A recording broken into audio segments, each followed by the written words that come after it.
obwo ase county ya Nyandarua nigo bwakorekana rituko erigalia rero asaba CHIKURA baboka mambia chuni kogenda gwikirania obwene bwabo bwekatiba ase Obochori mubungo obo egatia barwaniriri nigo bakurwa ose agatia baroniriri nigo yomo bakurwa ase kiama kia DCP oyore Sami Kamau Waweru na Samuel Mushina kurwa ase kiama kia UDA mubaro monene BW'ABAKI CHIKURA nigo bwesokia ase obotorero barorekana kurwa chinsa chia mambia murwaniriri wetere kiama kia DCP Sami Kamau nigo aorokia goseniga aorokia okugena kwaye buna na chikoba omubwi ekera machibu y'Obochori obwo ara chikorarigwa chinga kibono okobara ose okobara CHIKURA okukogenderete ase obotuko boiga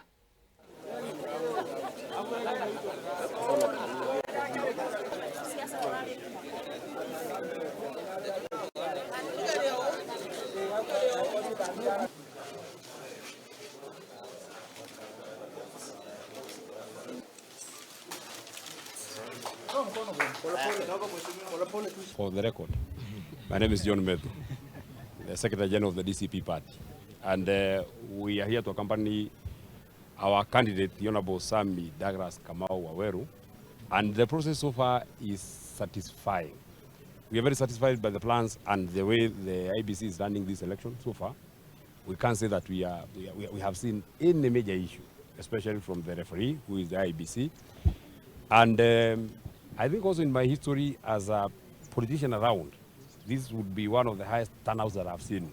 I met our candidate at 5 o'clock at Gorika. I've visited a few. So the queues are very long, but they are moving very fast, like it had been said. Kwa hivyo mimi ningeuliza tu wananchi wajitokeze. And from now on, we just want the prevailing peace to continue up to the end. I've just cast my vote right now, and I am very, very, very happy at the speed at which the IBC is working. I had the privilege in the morning to visit several of the polling stations or polling centers. The turnout is very wonderful. The people have come out in numbers, and the officers that are there are doing quite a commendable job. I have done my campaign very well. I have put my trust in God. The numbers are very good from the exit polls, both from our side and even the side that we are competing with.